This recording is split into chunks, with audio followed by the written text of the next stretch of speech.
신앙생활을 몇 해 하신 분이나 성경을 한두 번 읽어보신 분들은 오늘 본문 말씀을 잘 알고 있을 것입니다.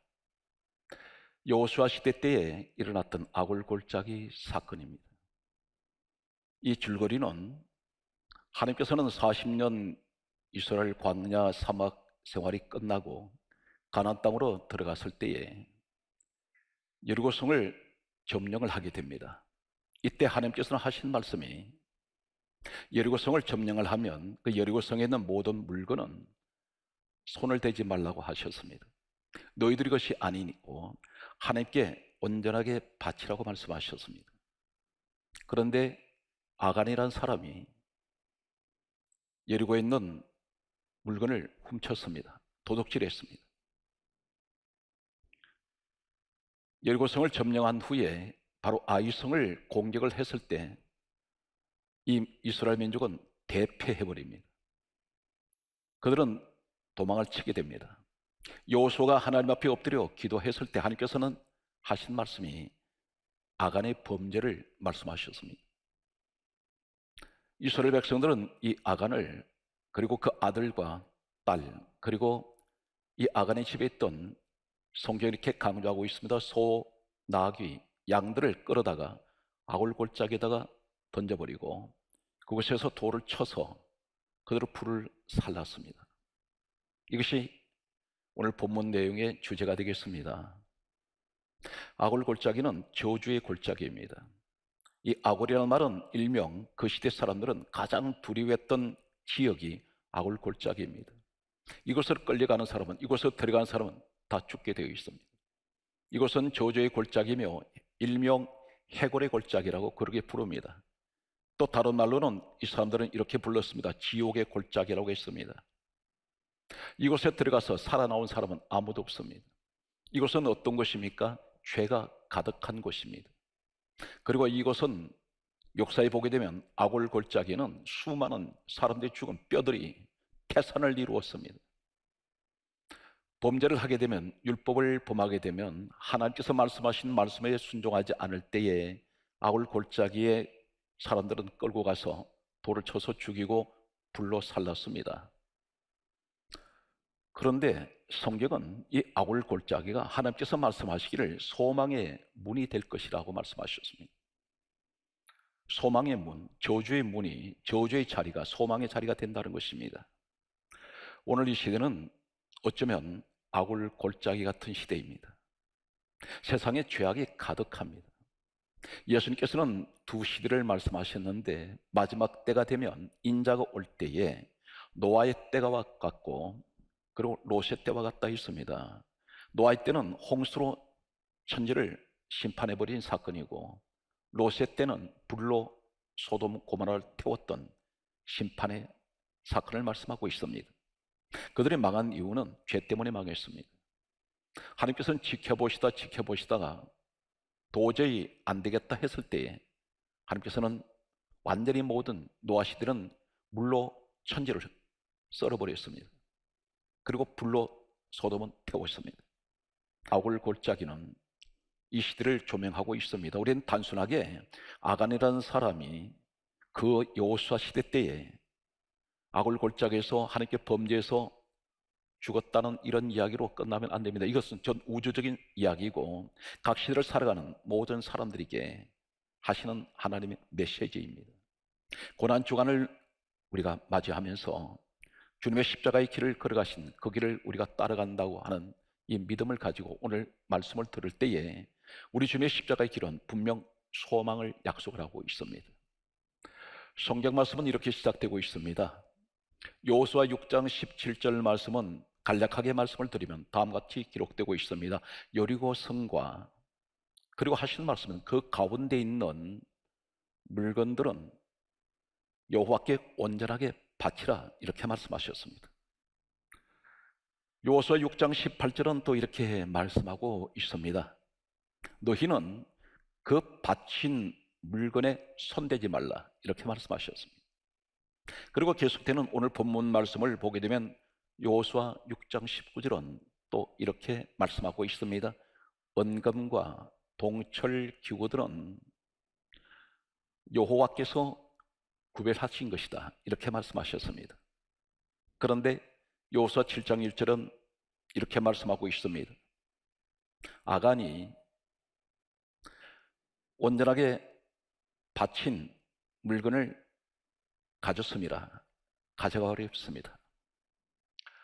이때 성경이 이렇게 강조하고 있습니다. 사건이 전개되면서 여호수아 7장 15절은 이렇게 말씀합니다. 이 사건을 가리켜서 아간이 한 범죄를 망령된 일을 행했다고 이렇게 말씀하고 있습니다. 우리는 번역된 이 한글 성경을 보면 망령이라는 이 말을 들었을 때 정확한 의미를 잘 이해를 할 수가 없을 것입니다. 원어를 소개합니다. 여호수아 7장 15절에 망령된 일을 했다, 이 말은 네발라 이런 그런 히브리어 단어를 쓰고 있습니다. 네발라. 이 네발라라는 말은 간음했다는 것입니다. 음행을 했다는 것입니다. 물건 훔쳤는데 하나님 앞에 죄를 지었던 이 사건을 하나님 이 사건을 가리켜 너 간음했다, 이렇게 말씀하고 있습니다.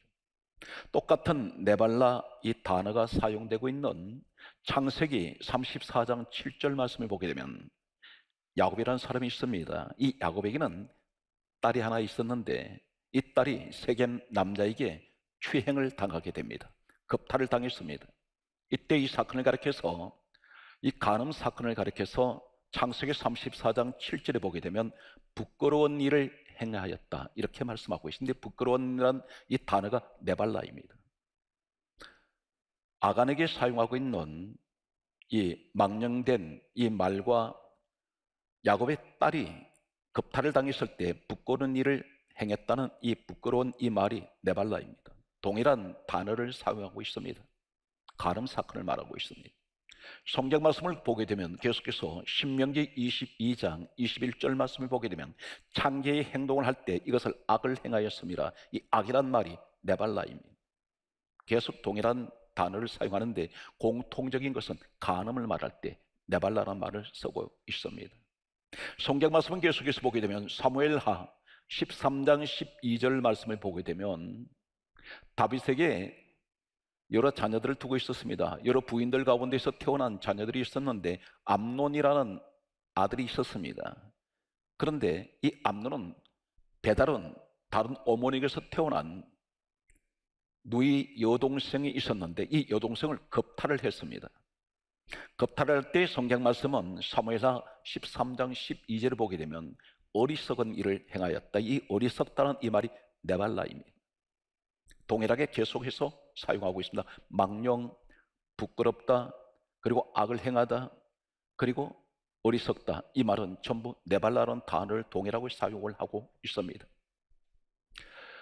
오늘 이 말씀 속에서 우리는 창세기 3장 6절 말씀을 우리는 참고합니다. 창세기 3장 6절에 보게 되면 하나님께서는 최초의 인류의 사람 아담 하와를 에덴 동산에 지으셨습니다. 그리고 하신 말씀이 선악을 알게 하는 나무의 실과는 먹지 말라, 이렇게 말씀하셨습니다. 그런데 하와가 창세기 3장 6절에 보게 되면 선악과를 보게 됩니다. 그리고 보고 탐스러워서 먹었습니다. 그런데 죄는 입으로 지었는데 성경 말씀을 보게 되면 창세기 3장 7절에는 무화과 나무 잎을 가지고 그것을 엮어서 하체를 가립니다. 죄는 입으로 지었는데 왜 하체를 가립니까? 이것은 간음했다는 것입니다. 하나님께서는 도둑질할 때 간음입니다. 이 간음을 했을 때 성경 말씀은 이것은 결국 무엇을 말씀하고 있습니까? 죄를 짓는 자는 죄와 간음했다는 것입니다. 그런데 죄가 어디에 있습니까? 요한일서 3장 8절은 이 죄의 정체를 말씀하고 있는데 죄를 짓는 자마다 마귀에게 속하나니, 이렇게 말씀하고 있습니다. 죄가 있는 곳에는 반드시 마귀가 역사한다는 것입니다. 그런데 그렇다면 아담 하와는 창세기 3장 1절에 뱀의 유혹을 받아서 선악과를 먹게 됩니다. 이 뱀을 가리켜서 성경 말씀은 계시록 12장 9절에 옛뱀 곧 마귀라고도 하고 사단이라고 하는 온 천하를 쬐는 자라고 있습니다. 뱀은 마귀 사단을 영적으로 의미하고 있습니다. 그렇다면 아담 하와는 누구와 간음했습니까? 죄와 짝을 했는데 이것이 마귀와 간음했다는 것입니다.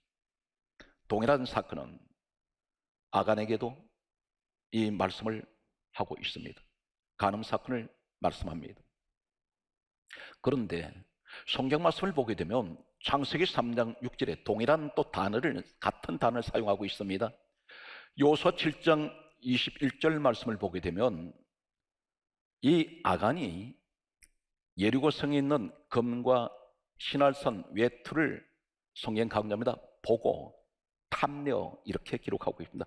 보았다 이렇게 말. 이 보고라는 말은 히브리어 원어에는 라아라는 단어를 쓰고 있습니다. 라아. 그런데 에덴 동산에서 하바가 창세기 3장 6절에 선악과를 본적 탐스럽기도 한지라, 이렇게 본적 이 말이 보았다는 이 말이 라아입니다. 동일하게 아간이 보았다는 것과 하와가 에덴에서 선악과를 보았다는 의미가 똑같다는 것입니다. 같은 단어를 쓰고 있습니다. 그리고 동일하게 요서 7장 21절에 보게 되면 이 아간이 여리고성에 있는 물건을 탐을 내었다는, 탐이 내었다 이 말은 하마드입니다. 히브리어로 하마드 이 말은 곧 다시 말씀드려서 창세기 3장 6절에 하바가 에덴 동산에서 선악과를 보면서 탐스럽기도 한지라, 탐을 냈다는 이 말이 하마드입니다. 계속해서 아간이 범죄한 이 사건 속에 하와의 범죄한 이 사건이 동일하게 같은 단어들을 사용하고 있다는 사실입니다. 오늘 여기서 중요한 내용은, 오늘 성경 말씀을 보게 되면 골로새서 3장 5절에서 6절은 이렇게 기록하고 있습니다. 탐심은 우상 숭배니라. 이것들로 말미암아 하나님께서 진노하시느니라. 이렇게 말씀하셨습니다. 결국은 아담 하와가 지은 죄, 탐심에서 비롯됩니다. 심자는 마음 심자를 말합니다. 내 마음에 욕심을 갖고 있는 이 욕망, 끌어오르는 이것 때문에 결국은 하마드의 죄를 범하게 됩니다. 아간에게도 동일하게 주어집니다. 이것이 탐심의 죄는 우상 숭배와 같이 하나님께서는 말씀하고 있습니다. 이것은 간음이라는 것입니다. 그런데 오늘 말씀의 내용은 이 아간의 결론이 어디서 결론이 맺어집니까? 요수아 7장 24절을 보게 되면 이스라엘 백성들이 이 사람을 끌고 아골 골짜기에 가게 됩니다. 그리고 거기서 돌로 쳐서 죽입니다. 여기는 어떤 것입니까? 사람들은 그곳으로 끌려가기 싫어합니다. 일명 그들은 한때 그 아골 골짜기를 가리켜 해골의 골짜기, 죽음의 골짜기, 지옥의 골짜기라고 말했습니다. 이곳은 사망만 있습니다. 소망은 없습니다. 절망만 있습니다. 이곳은 비극입니다. 이곳은 통곡의 소리가 들려오는 곳입니다. 오늘 이 시대가 그대로 조명되고 있습니다. 이 시대는 분명 죄가 만연한 시대입니다. 아골 골짜기에서 살아가는 시대입니다. 사방이 죄투성입니다. 전부 어쩌면 돌에 맞아야 될, 우리는 이 아골 골짜기 시대를 살아가는 우리들에게 놀랍게도 하나님께서는 이 지옥 같은 세상에서 내일은 또 어떤 일이 닥칠지 모르겠습니다. 이제는 이 불안을 넘어서, 이 두려움을 넘어서 때로는 내일에 대한 것을 체념해버리고 싶은 이런 시대를 우리가 살아가고 있는지 모릅니다. 그런데 이러한 아골골짜기 같은 시대를 살아가는 우리들에게 성경 말씀은 이렇게 기록하고 있습니다. 호세아 2장 15절에 하나님께서 말씀하시기를 이렇게 말씀합니다. 아골골짜기를 내가 소망의 문이 되게 하리니. 지옥 같은 곳을 하나님께서는 이것을 천국의 생활로 바꿔주시며 저주받은 곳을 가리켜 소망이 되게 하여 주시며 축복이 되게 하여 주시며 사망이 있는 곳을 생명으로 바꿔주시겠다는 것입니다. 분명 우리 이런 비전을 가지고 있습니다. 누가 그렇게 말씀하셨습니까? 하나님께서 말씀하셨습니다. 우리 환경이 아무리 힘들고 어렵지라도 오늘 내가 볼 때는 그 환경이, 주님, 내가 아골 골짜기에 서 있는 사람입니다. 아골 골짜기 시대 속에 살아가는 내가 세상 죄 가운데 파묻혀 살아가고 있습니다. 이곳은 소망이 보이지 않습니다. 절망밖에 보이지 않습니다. 빛이 보이지 않습니다. 어둠밖에 보이지 않습니다. 주여, 이 시대를 바라볼 때 난감합니다. 절망밖에 보이지 않습니다. 지금 코로나 바이러스에 대해서 어떤 세계 누구도 분명한 해결책을 제시하지 못합니다. 격리만 시킵니다. 처방약이 없습니다. 사람을 의지할 수가 없습니다. 과학도 의지할 수가 없습니다. 하늘 찌르는 명성을 자랑하는 사람들이 있습니다. 권력을 자랑합니다. 그러나 그들은 다 이 코로나 바이러스 앞에 다 무기력한 사람들입니다. 그런데 하나님께서 말씀합니다. 내가 소망을 주리라. 오늘 호세아 2장 15절에 그렇게 말씀하고 있습니다. 아굴골짜기를 내가 소망의 문이 되게 하리니, 성경 말씀은 계속해서 말씀하시기를 이사야 65장 10절에 이렇게 말씀하고 있습니다. 아굴골짜기에 소떼가 누우며 나를 찾는 내 백성에게 소유가 되게 하리니. 소떼가 눕는다는 말씀 무슨 말입니까? 사람들이 죄로 인해서 죽은 사망의 뼈만 가득한 이곳을 푸른 초장이 되게 하시겠다는 것입니다. 풀 한 폭이 자라지 않는 이곳을, 엄침한 엄산한 이곳을 하나님께서는 아름다운 낙원을 만드시겠다는 것입니다. 누구에게 주시겠다는 것입니까? 나를 찾는 내 백성의 소유가 되게 하리니. 오늘 말씀은 분명 이사야 65장 10절에 그렇게 약속을 하고 있습니다. 이 말씀을 받는 사랑하는 성도 여러분, 여러분이 그 주인공 되시길 바랍니다. 주여, 내 가정이 아굴골짜기입니다. 이 민족의 아굴골짜기 같은 시대입니다. 그런데 하나님께서는 아굴골짜기 같은 그 가정에, 이 민족에게 하나님께서는 약속하시기를 내가 소망의 문이 되게 할 것이며 그곳은 푸른 초장이 되게 할 것이며. 소떼라 있습니다. 소는 누구입니까? 하나님 일꾼된 사람들입니다. 하나님께 바쳐지는 제물들입니다. 그런데 하나님께서는 내 백성에게 그 소유가 되게 하리니. 오늘 사랑하는 성도 여러분, 절망 가운데 소망으로 나아가는 이 축복의 시간들이 되시길 바랍니다. 이 땅에 오신 우리 예수님은 우리를 지옥으로 끌고 가기 위해서 오신 분이 아닙니다. 마태복음 1장 21절에 말씀하시기를 이름을 예수로 하라. 이는 자기 백성을 죄에서 구원하시기 위해서 오셨습니다. 아굴골짜기 같은 인생을 살아가는 우리들에게 천국의 자녀 삼기 위해서 우리 주님은 친히 찾아오셨습니다. 오늘 아굴골짜기의 비밀을 소개합니다. 어떻게 아굴골짜기에 소망의 문이 되게 하며 소떼가 누우며 그것을 하나님을 찾는 사람들에게, 하나님의 백성들에게 주시겠다고 말씀하고 있습니까? 무엇을 말씀할까요? 성경 말씀은 참고로 말씀드립니다. 요한복음 5장 39절에 예수님께서 이 땅에 오셔서 하신 말씀은 이 성경은 내게 대하여 정언하는 것이다. 예수님 이야기라는 것입니다. 아굴골짜기에 이 사건을 가리켜 예수 그리스도 이야기를 말씀하고 있습니다. 한 군데만 더 말씀을 드립니다. 누가복음 24장 27절에 말씀하시기를, 우리 주님이 친히 말씀하시기를 모든 성경에 쓴 것은 예수에 관한 것이라고 그렇게 기록하고 있습니다. 그렇다면 이 아굴골짜기에 예수 그리스도가 계십니다. 무엇을 말씀하고 있을까요? 성경 말씀은 이렇게 기록하고 있습니다. 요한복음 10장 7절에 예수님께서 하시는 말씀이 나는 양의 문이라 이렇게 말씀하셨습니다. 양의 문, 양이 누구일까요? 요한복음 21장 15절에 말씀하시기를 바로 구원받은 우리 성도를 양이라고 말씀하셨습니다. 나는 양의 문이라 그렇게 말씀하시면서 요한복음 10장 9절에 이렇게 말씀합니다. 내가 문이니 이렇게 말씀합니다. 내가 문이라고 했습니다. 그 문이 무슨 문입니까? 예수 그리스도께서 말씀하시는 나는 양의 문이며 내가 문이라고 말씀하신 이 말씀은 성경 말씀은 계속해서 이렇게 말씀하고 있습니다. 오늘 성경 말씀을 보게 되면 요한복음 10장 15절에 말씀하시기를 나는 내 양을 위해서 내 목숨을 버리노라. 우리 주님이 죽으심으로 우리를 그 문을 통해서 구원의 문이 되게 하시고 소망의 문이 되게 하시는데, 디모데전서 1장 1절에 성경 이렇게 강조합니다. 우리의 소망이신 예수 그리스도로 말씀하고 있습니다. 그렇다면 주님의 문이라고 하셨습니다. 우리 주님은 소망이라 했습니다. 바로 아굴골짜기의 소망의 문이 누구십니까? 예수 그리스도라 말씀입니다. 예수 그리스도께서 오셔서 소망의 문이 되어 주시겠다 했습니다. 지옥 가는 인생들을 천국으로 인도하시는, 사망에서 생명으로 인도하시고 저주에서 축복으로 바꿔주시는, 어둠에서 빛으로 인도하시는 예수 그리스도를 소개합니다. 우리 주님께서 십자가를 지셨는데 어디서 지셨을까요? 우리는 단순하게 갈보리 언덕 상식적으로 알고 있습니다. 그런데 성경은 이렇게 말씀합니다. 마태복음 27장 33절에 말씀하시기를 골고다에서, 십자가에서 죽으십니다. 골고다가 무엇을 말합니까? 마태복음 21장 33절에 해골이라고 했습니다. 해골. 이 골고다란 말은 해골이라는 뜻입니다.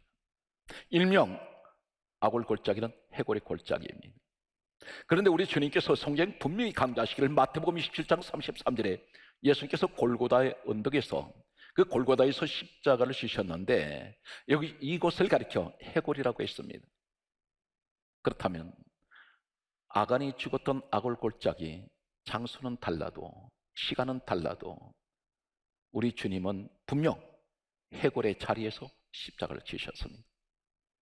오늘 이곳은 왜 골고다라고 부르냐면 시대적인 역사를 보게 되면 이렇게 기록하고 있습니다. 수많은 사형 집행을 당하는 사람들은 이 골고다에서 죽었습니다.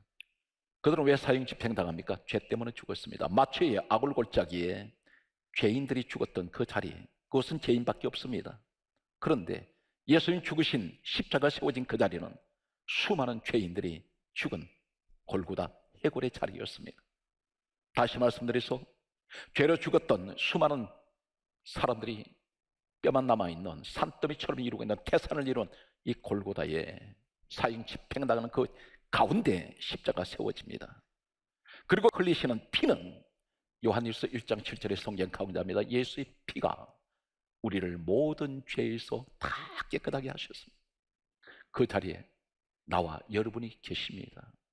이 아골골짜기 같은 시대 속에 우리 주님은 이 세상에서 아골골짜기 같은 시대에 십자가를 이 지구에 한가운데 세우시고 그분은 죽으셨습니다. 그리고 그분이 흘리신 피는 분명 말씀합니다. 모든 죄에서 깨끗하게 하십니다. 오늘 성경 말씀은 그러므로 이렇게 선언합니다. 로마서 5장 8절은 이렇게 말씀합니다. 예수님께서는 우리 죄를 위해서 죽으셨다고 기록되어 있습니다. 좀 더 구체적으로 말씀드리면 성경이 이렇게 강조하고 있습니다. 고린도 후서 5장 14절에서 15절에 말씀하시기를 예수 그리스도께서는 따라서요 우리를 대신하여 죽으셨습니다. 내가 죽어야 될 그 자리에 우리 주님이 대신하여 죽으셨습니다. 아골 골짜기 같은 그런 죄 가운데 죽어가는 그 자리에 우리 주님이 나를 대신해서 대신 죽으시고 나는 살려내셨습니다. 주님 안에 있으면 아골 골짜기 같은 인생이 변해서 어떻게 될까요? 내가 주 안에 있으면 딴 근심이 없습니다. 이 말씀에 관해서 성경이 이렇게 강조합니다. 시편 91편 1절에 이렇게 말씀합니다. 지존자 대단히 귀하시고 높으신 우리 하나님을 말씀하고 있습니다. 지존자의 은밀한 곳에 거주하는 자여 우리를 말씀하고 있습니다. 그리고 말씀합니다. 전능자의 그늘 아래 있는 그곳에 사는 자여 우리에게 말씀합니다. 지존자가 되시고 전능하신 하나님, 우리는 그 그늘 아래 살고 있습니다. 그런데 우리는 이런 고백을 해야 됩니다. 어떤 고백을 해야 될까요? 시편 91편 2절 말씀은 이렇게 말씀하고 있습니다. 나는 여호와를 향하여 이렇게 말할 것입니다. 어떻게 말합니까? 여호와는 나의 피난처시요 여호와는 나의 요새시요 여호와는 내가 의뢰하시는 나의 하나님이라. 이 고백이 서시기 바랍니다. 하나님만이 나의 피난처가 되십니다. 아무리 코로나 바이러스가 아닌 세상이 계획하는 천재지변이 일어난다 할지라도 내 하나님은 내게 피난처가 되어주시고 그분은 나의 요새가 되어주실 것입니다. 요새란 말은 무슨 말입니까? 어떠한 위험에서도 이 요새 안에 있는 사람은 건드릴 수가 없습니다. 해를 받지 않습니다. 그리고 내가 의뢰하시는 우리 하나님, 이 고백이 있으시길 바랍니다. 그런데 3절 말씀에 이렇게 말씀하고 있습니다. 그가 너를, 우리에게 지금 말씀하고 있습니다. 그가 너를 새 사냥꾼의 올무에서, 그리고 놀라운 말씀은 코로나 바이러스로 인하여 고통을 받는 지금 이 시간, 이 시대를 향해서 하신 말씀이 이렇게 말씀합니다. 시편 91편 3절에 말씀하시기를 심한 전염병에서 건져내실 것이라. 심한 전염병이라 했습니다. 지금 코로나 바이러스는 심한 전염병입니다. 하나님 분명 우리를 이 심한 전염병에서 우리를 건져내시고 지켜주시고 피난처가 되어주시고 요새가 되어주시고 계십니다. 사랑하는 성도 여러분, 그러므로 주님은 이렇게 우리에게 말씀합니다. 내가 널 위해서 죽었으니, 오늘 성경 말씀하기를 요한복음 16장 33절은 다음 같은 말씀을 하고 있습니다. 이렇게 말씀합니다. 너희가 세상에서 환난을 당하나 담대하라, 내가 세상을 이겼느니라. 우리 주님께서 말씀합니다. 환난의 시대를 분명히 알고 계십니다. 환난을 당하나 이 환난이 어떤 것인지 아십니까? 들립시스. 이 말씀이 무슨 말씀일까요? 요한계시록 1장 7절에서 9절에 보게 되면 환난이라는 말씀이 있습니다. 이 환난의 말씀은 들립시스입니다. 이 들립시스가 어떤 것을 말씀하고 있을까요? 맷돌을 연상할 수가 있습니다. 맷돌과 맷돌 사이에, 두 돌 사이에, 맷돌은 곡식을 넣어서 갈아버리는 자리입니다. 이렇게 처절하게 부서져 버리는, 깨지는, 살이 찢겨지는 이런 고통이 환난입니다. 이것이 들립시스입니다. 돌과 돌 사이에 지디겨지는 이런 아픔과 고통 가운데서 재난의 시대를 살아간다 할지라도 너희가 세상에서 환난을 당하나 염려하지 말고 두려워하지 말라. 내가 세상을 이겼노니라 말씀합니다. 우리 주님께서 이기셨다고 말씀합니다. 우리 대장 되시는 주님이 이기셨습니다. 우린 주님 뒤를 따라갑니다. 우리 주님께서 모든 것을 승리하신 것을 믿습니까? 그렇다면 어떤 환난 중에도 하나님 우리를 지켜내실 것입니다. 그러므로 성경 말씀은 이렇게 강조합니다. 마태복음 18장 20절에 말씀하시기를 내가 세상 끝날까지 너희와 항상 함께 있으리라. 사랑하는 성도 여러분, 항상 하나님은 세상 끝날까지 나와 동행하여 주시고 지켜 주실 것입니다. 사랑하는 성도 여러분, 분명 하루하루 숨을 쉬는 그 순간순간이 고통스러울 때가 있습니다. 답답합니다. 그러나 분명 그 가운데서 우리 주님은 늘 나를 지켜주시고 함께하고 계십니다. 항상 우리는 두려움 가운데서도 늘 주님을 생각함으로 이 두려움을 떨쳐내고 염려가 변하여 기쁨이 될 수 있는 한 주간 되시기를 우리 주 예수 그리스도 이름으로 축복합니다.